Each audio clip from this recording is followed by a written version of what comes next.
Fine student. तो class number 10,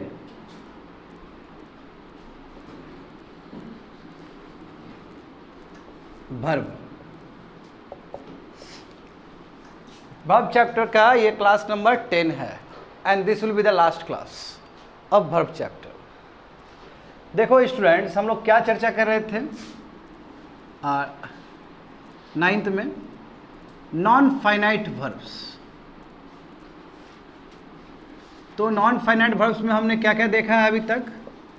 infinitive. Infinitive भी बहुत टाइप्स के होते हैं विद्यार्थी लोग। इन्फिनेटिव्स बताओ, फर्स्ट इन्फिनेटिव क्या होगा?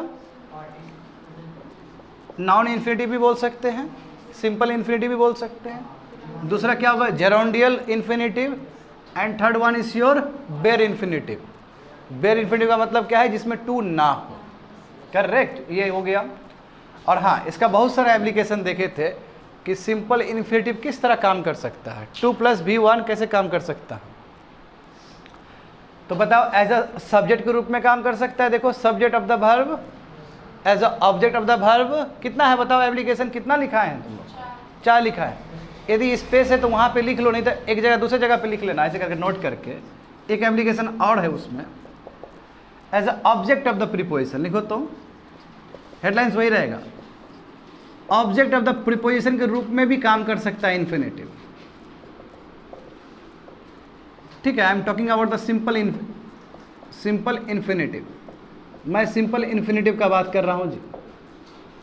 एक एप्लीकेशन और लिख लो, कल छूट गया क्लास में। ठीक है, कैसे होगा ऑब्जेक्ट ऑफ द प्रीपोजिशन? जैसे एग्जांपल देखो, the bus is about to run. अभी बस रन नहीं किया, बस क्या है? रन करने जा रहा है। अबाउट क्या है? प्रीपोजिशन है। प्रीपोजिशन के बाद देखो टू रन आया, तो क्या हुआ? टू रन क्या है आपका?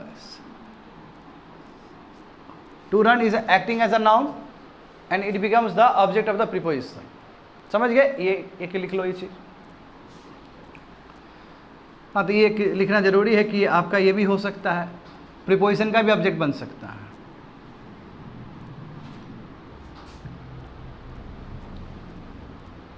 समझ गए ना? ये हो गया। हाँ, एक जगह मुझे और करेक्ट करना है स्टूडेंट। लास्ट में तुम लोग को एक चीज़ लिखाए थे हम, गौर करना, कि बेयर इन्फिनेटिव यदि वाई हो प्लस बेयर इन्फिनेटिव हो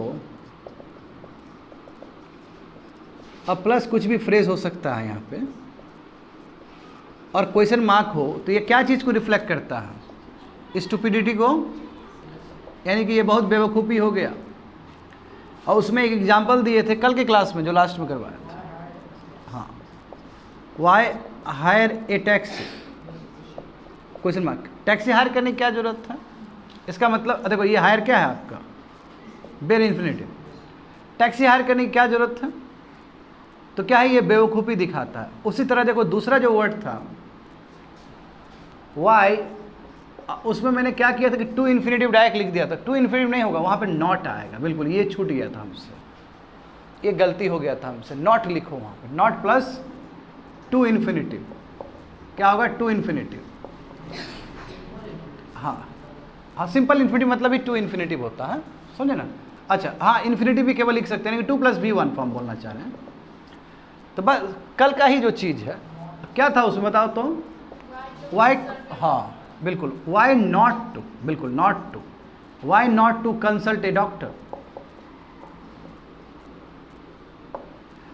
तो जब वाई हो प्लस नॉट हो प्लस सिंपल इन्फिनेटिव हो प्लस प्रीपोजिशन हो, तो उस समय स्टुपिडिटी नहीं होता, उस समय एडवाइस होता है। तो आप लोगों को बस वर्ड ऐड करना है नॉट को, ठीक है ना? कल हम वहाँ पे लिखना हम भूल गए, या हमारा गलती हो गया, इस चीज़ को हम स्वीकार करते, नॉट लिख लेना, ठीक है? तब वो एडवाइस आएगा। समझ गए ना? कल का थोड़ा रेक्टिफिकेशन कर दिए हैं। एक तो ये छूट गया था, इसको बता दिए हैं ठीक से, और एक यहाँ पे करेक्शन। तो अब क्लास स्टार्ट करते हैं। बताओ दूसरा क्या है विद्यार्थी लोग? जराउंड। एंड लास्ट वन क्या है? पार्टिसिपल। चूंकि ये बहुत बार पढ़े हो इसलिए बहुत इजी है इसको पढ़ाना फिर से। बिल्कुल एक तरह से रिपीटेशन है, कह सकते हो, मिटा देना ये।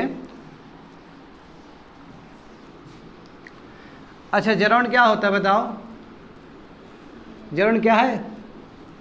हाँ, जो वर्ब आईएनजी फॉर्म की तरह दिखता है बट वो दूसरे पार्ट्स ऑफ स्पीच के रूप में काम कर रहा है, यही हुआ इसका मतलब।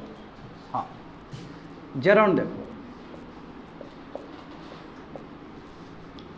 हाँ, जो कि VING फॉर्म दिखता है बट दूसरे पार्ट्स ऑफ स्पीच यानी कि मोस्टली ये नाउन के रूप में काम आता है, नाउन के रूप में ये प्रयोग होता है।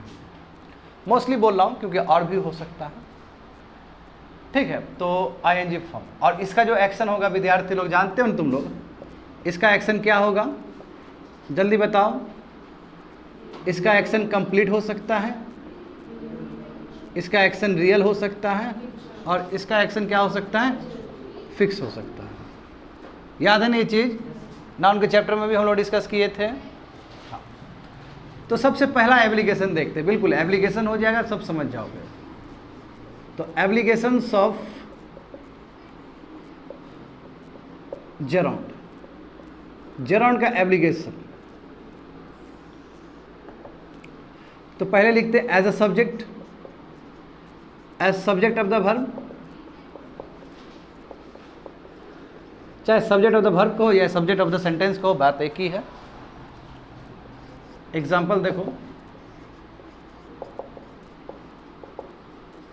Swimming is good for health.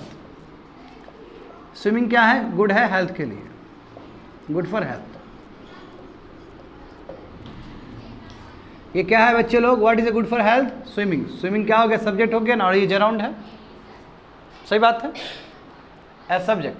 हाँ, आप जेराउंड फ्रेज भी डाल सकते हो, जेराउंड फ्रेज बना सकते हो ना, जैसे स्मोकिंग टोबैको,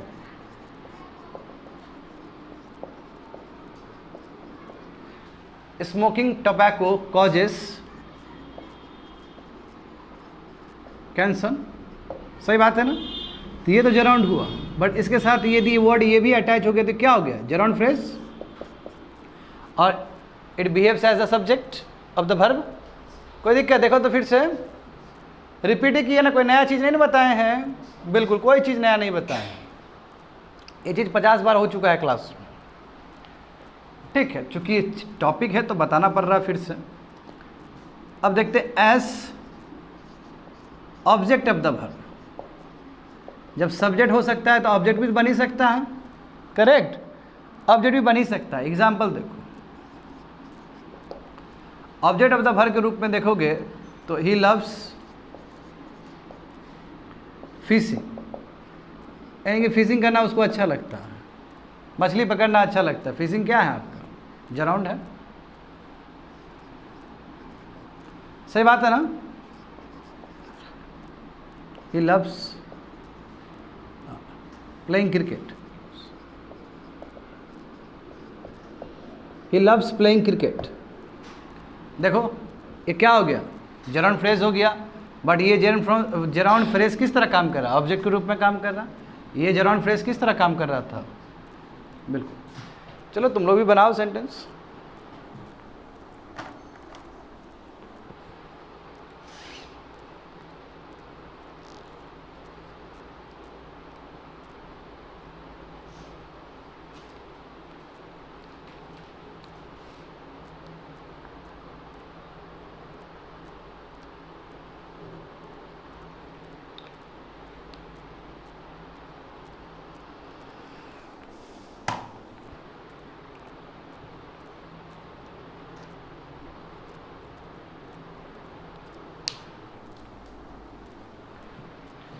मिटा दे।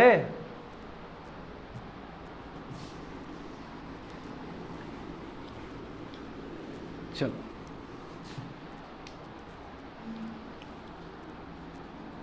तीसरा देखते हैं। तीसरा क्या देखें? As a object of preposition, as object of preposition. Preposition का भी ऑब्जेक्ट बन सकता है, ये सही बात है ना।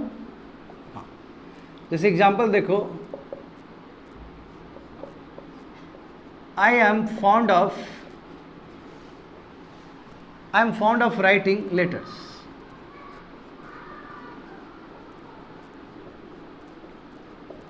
फॉन्ड मतलब क्या आदत है, मुझे अच्छा लगता है। I am fond of writing letters, ठीक है, मुझे अच्छा लगता है लेटर्स लिखने में।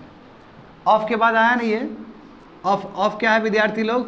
प्रीपोजिशन। प्रीपोजिशन का ये ऑब्जेक्ट बना ना, हाँ, इसको पूरा कर दोगे तो क्या हुआ? जर्मन फ्रेज हुआ ये। यानी लेटर्स तक यदि बात पहुंचा देंगे तो जीपी हो गया, जर्मन फ्रेज हो गया। तो जर्मन फ्रेज यहाँ पे अब क्योंकि जानते हो प्रीपोजिशन का नियम जान ही रहे हो ना, जैसे ही प्रीपोजिशन के बाद कुछ भी आया प्रीपोजिशन का अपना ऑब्जेक्ट बन जाता है। हाँ, स्पेशली यदि नाउन हो या प्रोनाउन हो। और हम जानते हैं कि जर्मन तो नाउन की तरह ही काम करता है ना, जर्मन नाम की तरह ही काम है कि नहीं, बताओ तो। चलो ये कंप्लीट हो गया।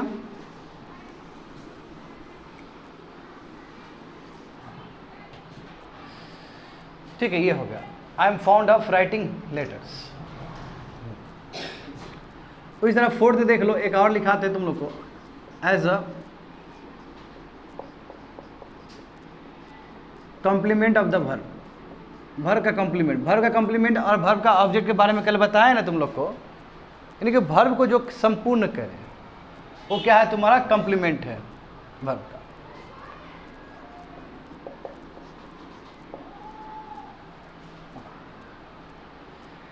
As a complement of the verb, verb का कॉम्प्लीमेंट।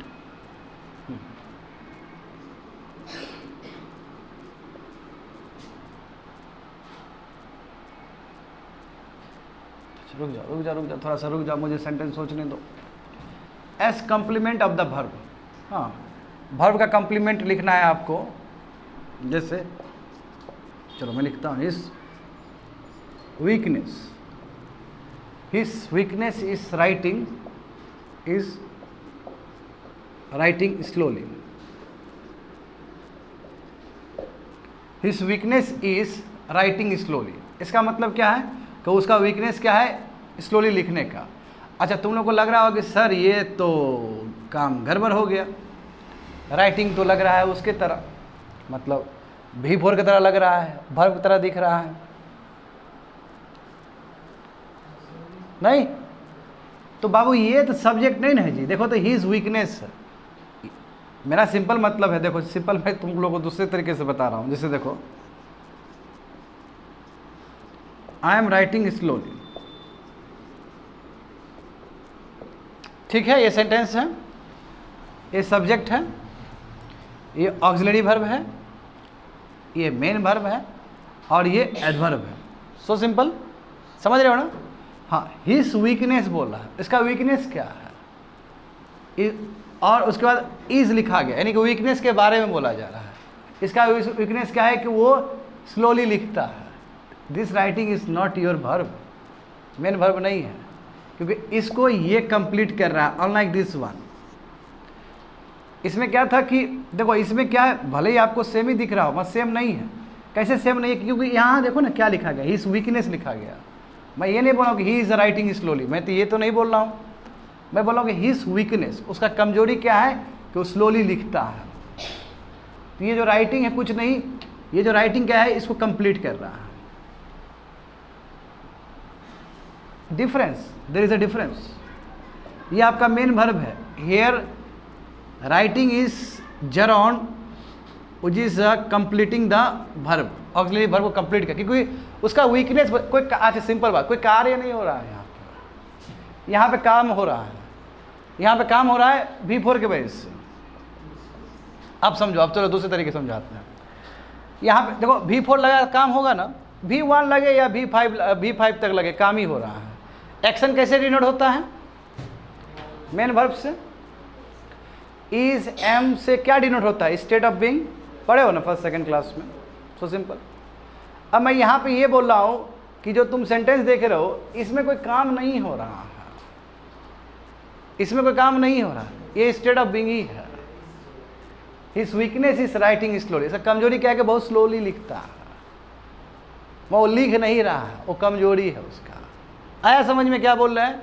इसमें क्या है कि वर्ब है, इसमें कार्य हो रहा है, इसमें कार्य नहीं हो रहा है, इसमें उसे कमजोरी के बारे में बताया जा रहा है। और इसको कंप्लीट कर रहा है writing.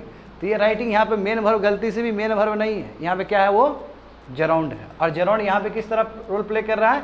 Complement of the verb के रूप में। समझ में आया? देखो तो, हिज वीकनेस इज राइटिंग है, वीकनेस स्टेट ऑफ बीइंग है वो, उसका वीकनेस क्या है, यहाँ कोई कार्य नहीं हो रहा, there is no work involve here, कोई काम यहाँ पे इन्वॉल्व नहीं, बस बताया जा रहा है उसका कमजोरी देखो ये है, तो कमजोरी ये है तो कोई काम थोड़ी है, वो तो स्टेट ऑफ बीइंग है। जैसे कहा गया कि देखो वो टीचर है, अरे देखो वो स्टूडेंट है, दूसरा बोला जाए कि देखो इसका कमजोरी है कि बहुत स्लो लिखता है। इसमें क्या है, इसमें काम हो रहा है, I am teaching and I am a teacher, दोनों में अंतर है ना। आई एम अ टीचर का मतलब क्या है, स्टेट ऑफ बीइंग, स्टेटस दिखाया जा रहा है, एंड आई एम टीचिंग का मतलब क्या हुआ, स्टेटस नहीं, कार्य को दिखाया जा रहा है। तो भले ही राइटिंग तुमको लगे कि अरे भाई ये तो पक्का वर्ब है, वर्ब बिल्कुल भी नहीं है, इसको कंप्लीट करके स्टेटस को दिखा रहा है, समझे। चलो समझ जाओ किसी तरह, आया समझ में जेराउंड। हाँ जेराउंड ये भी है, जेराउंड ये भी हो सकता है, ये भी हो सकता है। I am fond of writing letters. चलो वी हैव कंप्लीटेड जेराउंड, जेराउंड का इतना ही, ज़्यादा कुछ नहीं है दिमाग लगाने वाला चीज़, मिटा दे ये चीज़। चलो इसको लिख लो, इसको लिख लो।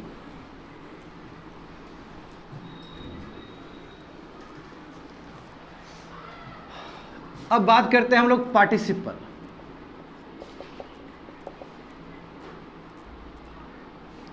बात करते हैं पार्टिसिपल। बच्चे लोग अभी तक क्या क्या सुने हो तुम लोग पार्टिसिपल में? हाँ देखो, पार्टिसिपल तुमको बहुत अच्छे समझ में आएगा जब पैसिव वॉइस पढ़ोगे। आई रिपीट, जब पैसिव वॉइस पढ़ोगे तो एक्टिव वॉइस तो टेंस के थ्रू पढ़ोगे, जो वर्ब के बाद तो टेंस ही है, और टेंस के बाद क्या है, पैसिव वॉइस है। तो यह पार्टिसिपल के बारे में ज़्यादा जो जानकारी होगा कहाँ पे होगा, पैसिव वॉइस में होगा। अभी यदि हम बहुत ज़्यादा बता देते हैं तो कंफ्यूज कर जाओगे, इसलिए इसका बहुत सारा हिस्सा वहाँ पे बताएंगे। अभी जितना चाहिए उतना हम बता देते हैं, इसका डायरेक्ट तार उससे जुड़ा हुआ है, ठीक है। एक्चुअल में देखो बच्चे लोग, चलो मैं बता ही देता हूँ, थोड़ा सा तो मैं बता ही सकता हूँ। देखो ज़्यादा नहीं बताऊँगा, थोड़ा सा बताऊँगा इसका, नहीं तो कंफ्यूज कर जाओगे। देखो पार्टिसिपल भी एक्चुअल में एक्टिव वॉइस और पैसिव वॉइस के हिसाब से कैटेगराइज होता है।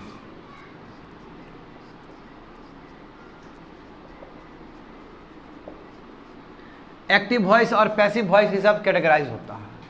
फिर एक्टिव वॉइस भी दो तरह का पार्टिसिपल क्रिएट करता है, दो तरह का होगा, एक प्रेजेंट पार्टिसिपल होगा, समझा, और एक होगा आपका perfect participle. Perfect participle, passive voice तीन तरह का पार्टिसिपल क्रिएट करता है। ये भी प्रेजेंट करेगा, ये पास्ट करेगा, और ये तुम्हारा परफेक्ट करेगा।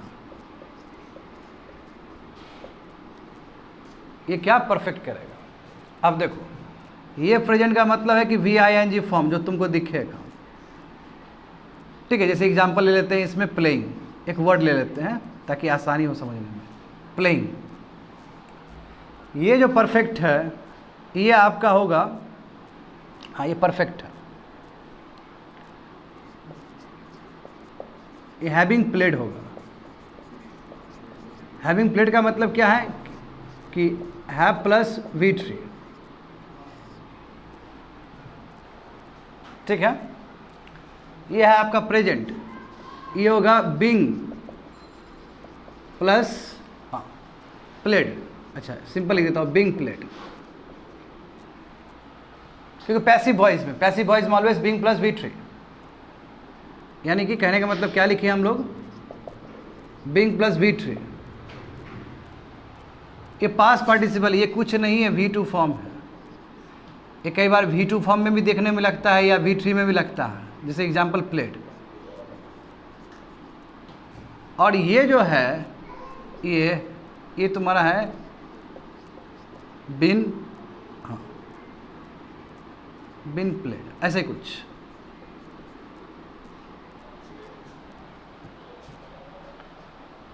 बिन प्लेड,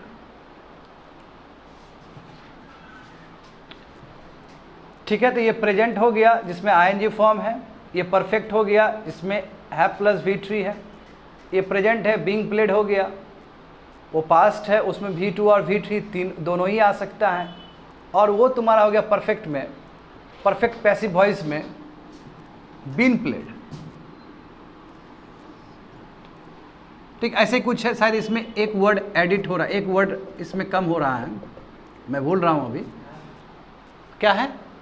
नो, इंटरनेट पे चेक करो तो विद्यार्थी लोग, पैसिव वॉइस में परफेक्ट क्या होगा, परफेक्ट पार्टिसिपल क्या होगा पैसिव वॉइस में, चेक करो इसका स्ट्रक्चर, जल्दी बताओ मुझको। हालांकि इसका यहाँ पे काम नहीं है, मगर फिर भी मैं चार्ट के थ्रू बताने की कोशिश कर रहा हूँ। देखो तो जरा इंटरनेट पे तेजी से देखो।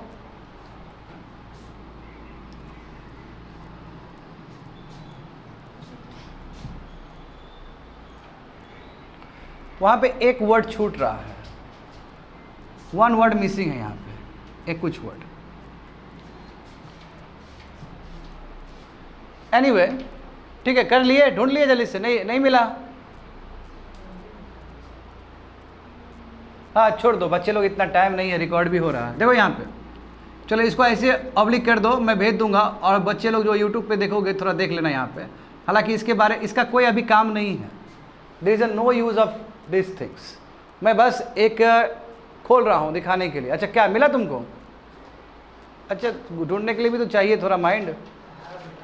हाँ, हैज़, हैव, अच्छा छोड़ दो बच्चे लोग, इसको एस्ट्रिक कर देते हैं, ठीक है, इसमें एक वर्ड मिसिंग है, छोड़ दो, इसका कोई लेना देना नहीं है। यहाँ पे देखो, इधर देखो, छोड़ो इधर देखो, तुम लोग ढूंढ भी नहीं सकता, इधर देखो, इधर अच्छे से, यहाँ देखो। ये ढूंढोगे तब जब थोड़ा सा ज्ञान होगा पैसिव वॉइस का, तभी ढूंढ पाओगे। यहाँ पे देखो, तो तुमने क्या देखा, पार्टिसिपल में एक्टिव वॉइस, पार्टिसिपल को यदि एक्टिव वॉइस में कैटेगराइज किया जाए तो ये प्रेजेंट पार्टिसिपल होगा, परफेक्ट पार्टिसिपल होगा। यदि पैसिव वॉइस में देखा जाए तो प्रेजेंट पार्टिसिपल होगा। पैसिव वॉइस में प्रेजेंट पार्टिसिपल का मतलब बीइंग प्लस V3, हमेशा V3 हावी रहेगा वहाँ पे। पैसिव वॉइस में जानते हो कई बार V2 और V3 सेम होता है ना, जैसे रेगुलर वर्ब हो तो V2 और V3 सेम रहता है, यदि इरेगुलर वर्ब हो तो V2 और V3 अलग होता है, इसलिए V3 लिखे हैं वहाँ पे, ये समझाने के लिए कि रेगुलर वर्ब का है, ये तुम्हारा इरेगुलर वर्ब का है। बताया नहीं कि वर्ब इस तरह भी, जो मेन वर्ब इस तरह भी क्लासीफाई किया जा सकता है, रेगुलर वर्ब और इरेगुलर वर्ब में। बच्चे लोग, रेगुलर वर्ब में क्या बताए हैं तुम लोग को? रेगुलर वर्ब का मतलब होता है V2 और V3 सेम हो, और इरेगुलर वर्ब का मतलब क्या होता है? इरेगुलर वर्ब का मतलब V2 और V3 सेम ना हो। जैसे एग्जांपल देखो, ये देखो ना तुम, वेंट और गॉन सेम है, तो हम कहें कि गो ऐसा वर्ब है जिसका V2 और V3 सेम नहीं, इसलिए गो कौन सा वर्ब हो जाएगा? इरेगुलर वर्ब हो जाएगा। मैं हम जानते हैं कि ऐसा बहुत सारा वर्ड है जिसका V2 और V3 सेम है। जैसे एग्जांपल देखो, केप्ट, कीप, केप्ट, केप्ट, समझ पा रहे हो ना? तो बिल्कुल यहाँ पे आपको V2 और V3 इसलिए लिखा गया है कि V2 आपका रेगुलर वर्ब के लिए और V3 इरेगुलर वर्ब के लिए। हाँ बोलो, क्या क्या बोलना चाह रहे हो? बिल्कुल बिल्कुल, हाँ सही बोलो, हैविंग बीन है ना, BEN है, हाँ बिल्कुल, हैविंग, हाँ बिल्कुल बिल्कुल, ये जो छोड़े, हैविंग बीन प्लस, बिल्कुल V3 है, बिल्कुल ये लिखो, हैविंग बीन प्लस V3 है, ठीक है। ये बिल्कुल एक वर्ड छूट रहा था, मुझे लग रहा था कि एक वर्ड छूट रहा है। एनीवे, इनकन्वीनियंस के लिए माफ़ी चाहूँगा, लिख लो इसको, having plus been plus V3। चलो ठीक है, मैं इतना काम नहीं है तुम लोग, क्योंकि ये जो चीज़ है, ये जो देख रहे हो ना, ये तभी तुम लोग को अच्छे से समझ में आएगा जब तुम लोग को पैसिव वॉइस का ज्ञान रहेगा। और मुझे अभी उसको बिल्कुल खोलना ही नहीं है, तो वो खोलने का मतलब है चैप्टर को खोलना, और वो खोलने के लिए ज़रूरी है ज्ञान आपका टेंस का होना। समझ पा रहे हो क्या बोल रहे हैं हम? टेंस समझ में आएगा तभी पैसिव वॉइस भी समझ में आएगा, तो इसलिए मैं ये खोलना नहीं चाहता हूँ। इसके बारे में विल टॉक इन डिटेल, आने वाले समय में डिटेल में बताएंगे। बट ये लिख लिया हो सभी लोग, मिटा दें ये चीज़ को, हाँ। बट अभी तक जो हम लोग कन्वेंशनल तरीके से जो करते हुए आए हैं, और हम लोग क्या बात करते हैं विद्यार्थी लोग, गौर करना, ये छोड़ दो, ये मैंने एक क्लासिफिकेशन दिया है, इसको यदि तुम भूल भी जाते हो तो कोई दिक्कत नहीं है, तुम्हारा पैसिव वॉइस में ये सब रिकवर हो जाएगा। अभी तक जो हम लोग कन्वेंशन ले रहे हैं, तो एक कन्वेंशन क्या ले रहे हैं, मतलब फर्स्ट वन क्या है, देखो प्रेजेंट पार्टिसिपल, याद करो 3 जो बताए थे, यहीं से हम लोग यहाँ से 2 उठाए, यहाँ से 1 उठा रहे हैं एक्चुअल में, यहाँ से 2 उठाए और एक यहाँ से पार्टिसिपल उठाए थे, पास पार्टिसिपल। देखो प्रेजेंट पार्टिसिपल, प्रेजेंट पार्टिसिपल यानी कि पक्का ये क्या है, एक्टिव वॉइस का है एक्चुअली, तो क्या होगा VING फॉर्म। दूसरा क्या है विद्यार्थी लोग बताओ, हाँ पास पार्टिसिपल, ये कहाँ से उठाएं हम लोग, हाँ पैसिव वॉइस से उठाएं, ये पता होना चाहिए। ये क्या है आपका V2 या V3, डिपेंड करता है कि वर्ब रेगुलर है या इरेगुलर है, सही बात है ना। हाँ V2 या V3, आप सिंपल आप V3 भी लिख सकते, कोई दिक्कत नहीं है। एंड देखो लास्ट वन है परफेक्ट पार्टिसिपल,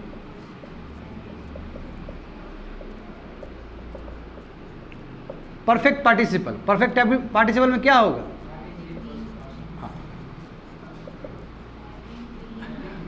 हाँ नहीं नहीं, परफेक्ट पार्टिसिपल पैसिव वॉइस वाला नहीं, इस वाला, हाँ हाँ है प्लस V3,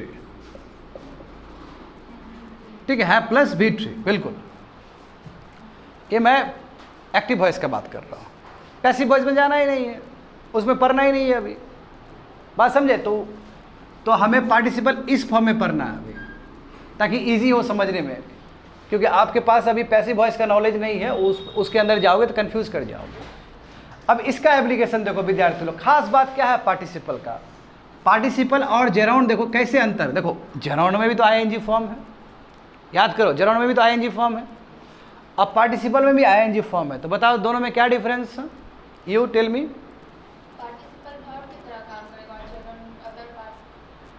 जेराउंड नाउन की तरह काम करेगा, जेराउंड किस तरह काम करेगा, नाउन की तरह काम करेगा, मगर जो पार्टिसिपल है वो एडजेक्टिव की तरह काम करेगा।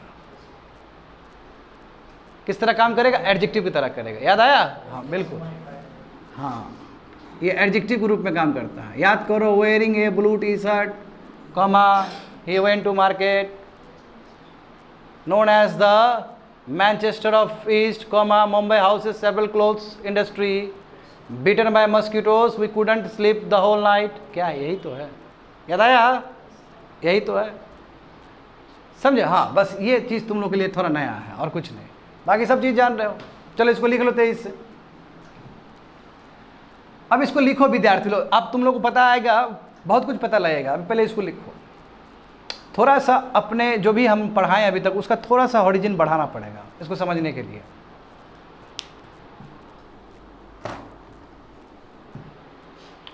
तो वो क्लासिफिकेशन भी कर लिए, वो क्लासिफिकेशन आपको ब्रॉडली वहाँ पे समझ में आएगा।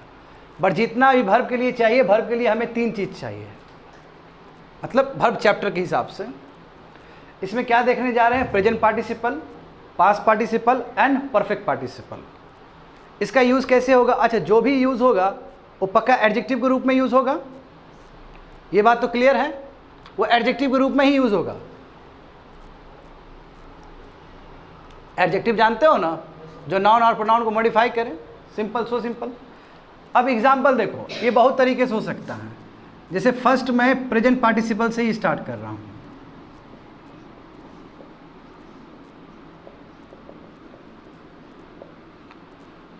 प्रेजेंट पार्टिसिपल्स, गौर करना student, ING form,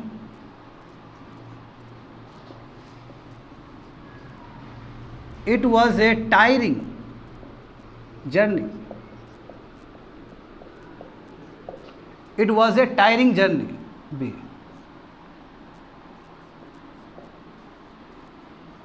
it was an interesting story. अब पहचानो तो प्रेजेंट पार्टिसिपल कहाँ छुप के बैठा हुआ है, दूसरा बताओ, हाँ समझे। और किस तरह काम कर रहा है, बढ़िया से देखो तो एडजेक्टिव की तरह काम कर रहा है। ये तो हो गया एक शब्द का, आप फ्रेज वाला भी बना सकते हो, आप फ्रेज वाला भी बना सकते हो। फ्रेज वाला बना के दिखाया है ना पहले स्टूडेंट तुम लोग को।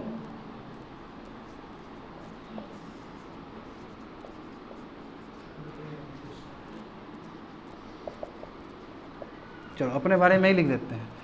वेयरिंग ए ब्लू शर्ट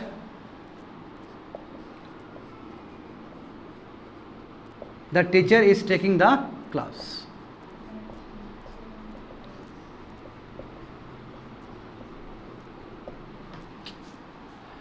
बात समझे बच्चे लोग? ये क्या है बताओ जल्दी से।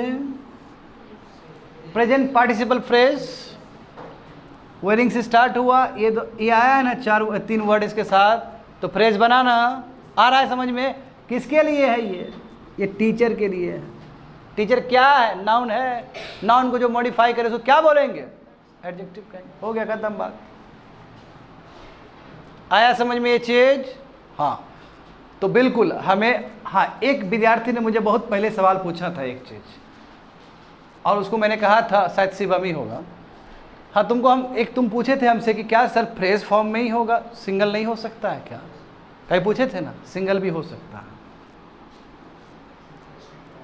हम उस समय हम समझाने के लिए तुमको बोले थे कि नहीं बाबू फ्रेज फॉर्म में ही लिखो तो बेटर है। ये मेरा ऐसा कुछ रिप्लाई था उस समय, जहाँ तक मुझे याद है। But yes, it could be your in a single form also. आया समझ में ना? हाँ, तो प्रेजेंट पार्टिसिपल समझ गए ना स्टूडेंट कैसे लिखा जाता है? हाँ, तो ये देखो, ये हो गया, ये एडजेक्टिव के रूप में काम किया, सही बात है। अब इस ऑरिजिन को और बढ़ाते हैं। देखो और किस तरह काम कर सकता है ये। डी देखो,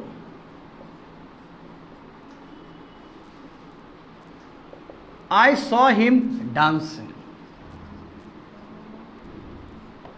I saw him dancing.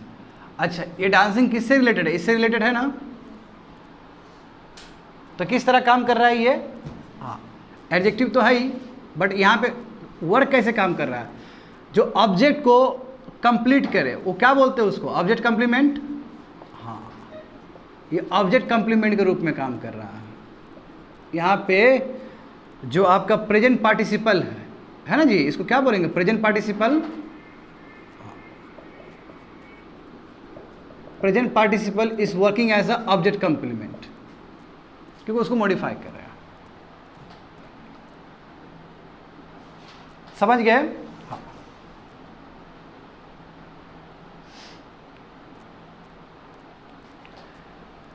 अच्छा, आई सॉ हिम गो।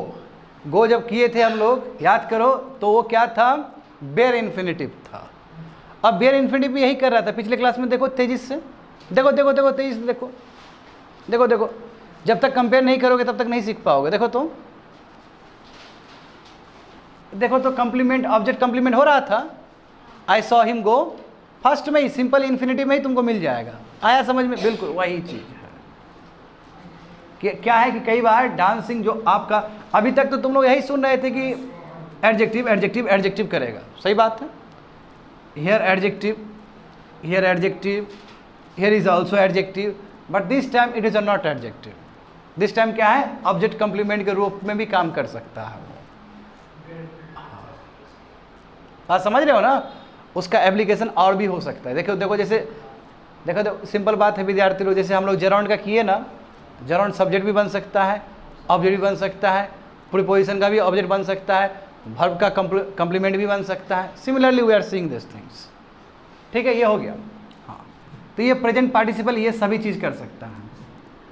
अब बात करते हैं हम लोग पास्ट पार्टिसिपल। देखो पास्ट पार्टिसिपल का मतलब क्या हुआ? या तो V2 या V3, है ना? वही बात है, रेगुलर इरेगुलर वर्ब दोनों को ही लेके चलते हैं। जैसे the owner gave A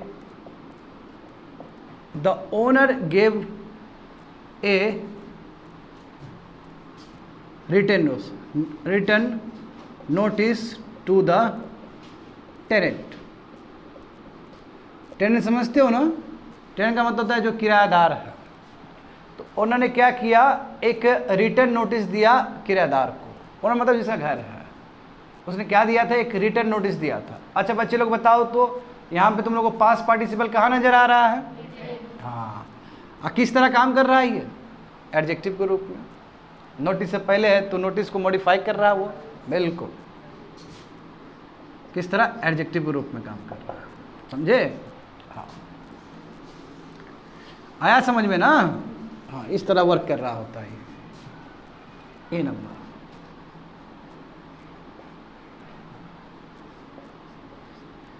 he CIMS tired, he CIMS tired यानी कि थका हुआ लग रहा है। ये टायर क्या है आपका? V2 है ना? V2 है जी। And it is a hair adjective है, बट ये जो एडजेक्टिव है बच्चे लोग किस तरह काम कर रहा है? प्रेडिकेट के रूप में काम कर रहा है। If you remember correctly, she is intelligent, तो इंटेलिजेंट क्या है? प्रेडिकेट है ना? हाँ, यदि मैं कह दूं कि सी इज़ एन इंटेलिजेंट गर्ल, तो यहाँ पे इंटेलिजेंट क्या होगा? एट्रीब्यूटिव यूज़ होगा, प्रेडिकेट नहीं होगा। याद आया? बिल्कुल। तो ये एडजेक्टिव क्या है? प्रेडिकेट है यहाँ पे। Very good. इसलिए कहते हैं कि पहले का यदि ज्ञान हो तो काम आएगा यहाँ पे भरने में। ही सिम्स टायर्ड, ही सिम्स वरीड, वो भी आपका प्रेडिकेट और एडजेक्टिव के रूप में, और ईडी लगा हुआ है तो और कुछ नहीं, पास्ट पार्टिसिपल है वो। आया समझ में ना? हाँ, ये चलो ठीक है। अब थोड़ा फ्रेज वाला भी देखते हैं। देखो यहाँ पे भी एडजेक्टिव के रूप में काम कर रहा है, यहाँ पे भी एडजेक्टिव के रूप में काम कर रहा है। फ्रेज देखो, driven by the hunger, comma, driven by the hunger,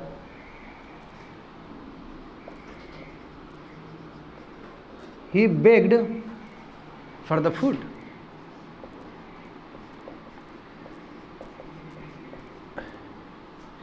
driven by the hunger, भूख से जो है ना, भूख से जो सताया हुआ है, इसकी वजह से क्या हुआ कि वो बेगिंग कर रहा है, मतलब मांग रहा है, फूड को खाने को मांग रहा था। बेग्ड मतलब क्या है? V2।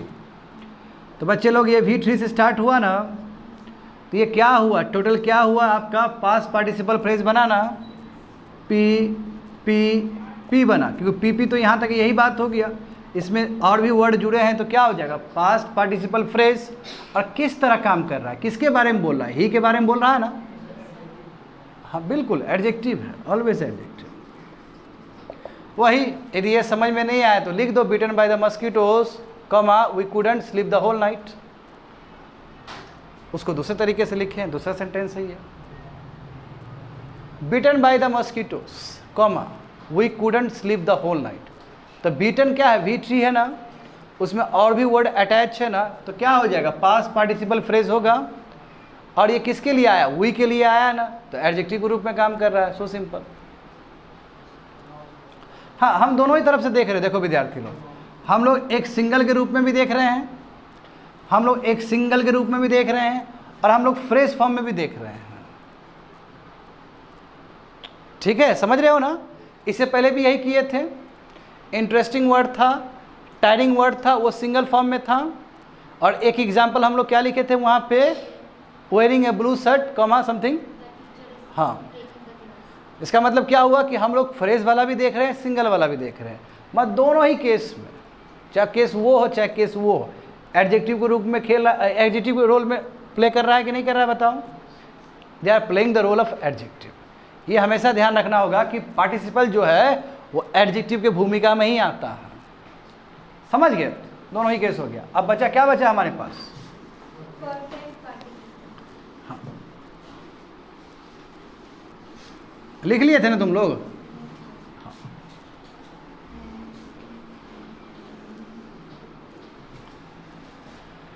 Perfect participle,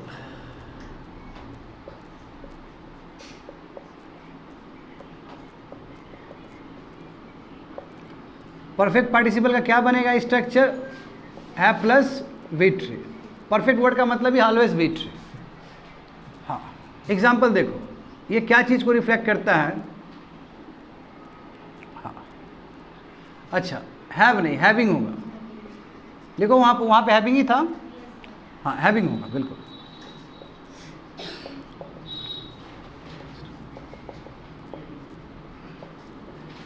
Having finished his work, comma, he went to market. He went to market. He went to market. Number A,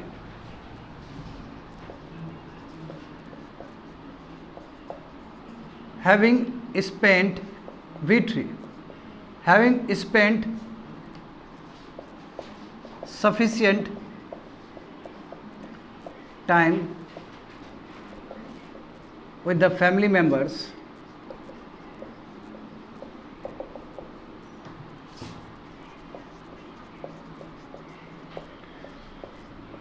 he went to the office. He went to the office. अब देखना विद्यार्थी बहुत खास है, perfect participle में खास क्या बात होता है कि वन एक्शन कंप्लीटेड, एक एक्शन कंप्लीट हो चुका है, ये हो चुका है, बीत चुका है, एक एक्शन कंप्लीट हो चुका है, और जो दूसरा एक्शन है, सेकंड जो एक्शन है वो about to complete, about to complete, या फिर इसके बाद वो कंप्लीट हुआ है। पहला एक्शन कंप्लीट हुआ और पहला एक्शन कंप्लीट होने के बाद फिर दूसरा एक्शन कंप्लीट हुआ। ये परफेक्ट पार्टिसिपल क्या करता है, डिनोट करता है। हैविंग, हाँ डिनोट हो रहा है, मैं एक्शन का बात कर रहा हूँ। हैविंग फिनिश्ड हिज वर्क, किसका वर्क फिनिश्ड हुआ, ही का, तो जाहिर सी बात है ये भी यहाँ पे एडजेक्टिव के रूप में ही काम करेगा, क्योंकि मैं बोल चुका हूँ पार्टिसिपल जो है चाहे कुछ भी हो, तीनों में कुछ भी हो, वो एडजेक्टिव के रूप में ही काम कर रहा है। हैविंग फिनिश्ड हिज वर्क यानी कि ये काम खत्म हुआ उसके बाद ही वो मार्केट गया था, तो क्या है, वन एक्शन कंप्लीट। कौन एक्शन कंप्लीट हुआ है, this one, this work is completed. After completing this work, हाँ, he went for other work, इसलिए वन एक्शन फर्स्ट कंप्लीटेड, उसके बाद फिर सेकंड एक्शन कंप्लीट हो गया या होने वाला है, ऐसा कुछ समझ गए। यहाँ पे भी देखो, having spend sufficient time with the family member, यानी कि अच्छा खासा समय उसने अपने फैमिली मेंबर के साथ बिताया, comma he went to the office. उसके बाद क्या हुआ, दूसरा एक्शन क्या था, वो ऑफिस चला गया। तो आखिर ये कौन किया है, कोई किया है ना। ये टोटल क्या हो गया, फ्रेज आया कि नहीं आया स्टूडेंट, हाँ टोटल फ्रेज आया समझ में। हाँ। तो participle always acted as a adjective, और उसमें आप फ्रेज भी डालोगे तो वो भी एडजेक्टिव का ही रोल प्ले करेगा, यहाँ पे भी एडजेक्टिव का ही रोल प्ले करेगा। बट यहाँ पे जो एक्शन है वो एक्शन भी हमें समझना होगा, एक एक्शन कंप्लीट हो गया और दूसरा एक्शन कंप्लीट होने जा रहा है, या इस एक्शन के बाद ही वो एक्शन हुआ है, ऐसे भी बोला जा सकता है इसको। पहले कौन सा एक्शन हुआ होगा, दिस एक्शन, उसका तो वो एक्शन, दोनों ही एक्शन हो चुका है, पहले ये एक्शन हुआ उसके बाद वो एक्शन हुआ, पहले ये एक्शन हुआ उसके बाद ये एक्शन हुआ, सेकंड एक्शन कंप्लीटेड। हाँ इसको सिंपल लिख दो, अबाउट टू भी लिखना, क्या लिखना, सेकंड एक्शन क्या है तुम्हारा, complete after the, completed after the first action लिखो, आफ्टर द फर्स्ट एक्शन, ऐसे लिखो, second action completed after the first action, ये ज़्यादा बेटर रहेगा लिखना। समझ गए ना स्टूडेंट।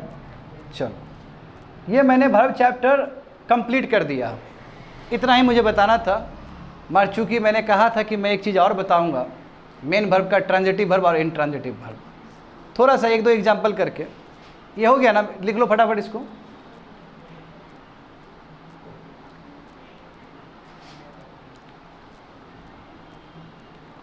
सेकंड एक्शन क्या होगा, second action completed after the first action, समझ गए ना। हाँ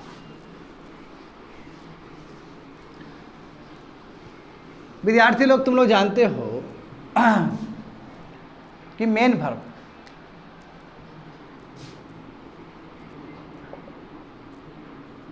मेन वर्ब क्या हो सकता है, ट्रांजिटिव वर्ब और इनट्रांजिटिव वर्ब।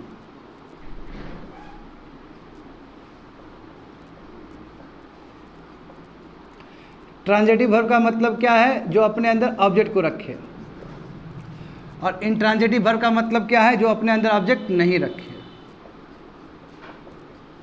जैसे एग्जांपल देखो,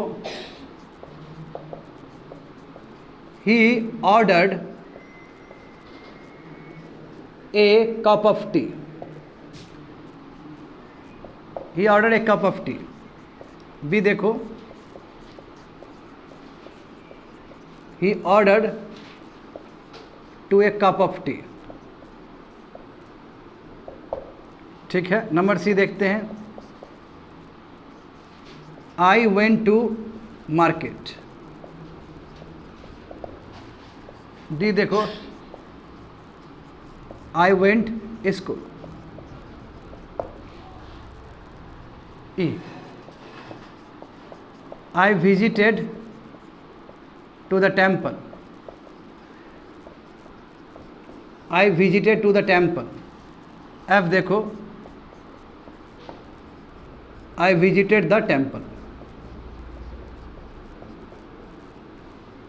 ये द है, समझे ना, द।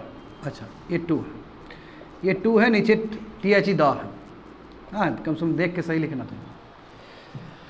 यहाँ तुम लोगों को पता चल जाएगा कौन सा ट्रांजिटिव वर्ब है, कौन सा नहीं है। With this the class will be over. और ऐसे सीरीज ऑफ वर्ड्स हैं, सीरीज ऑफ वर्ड वर्ब जो भेज दिए होंगे तुम लोगों को व्हाट्सएप ग्रुप में। और जो बच्चा देख रहा होगा यूट्यूब चैनल से ये वीडियो देख रहा होगा, तो दुनिया भर का आपको मिल जाएगा इंटरनेट पे ट्रांजिटिव वर्ब और इंट्रांजिटिव वर्ब। बेसिक डिफरेंस यही है।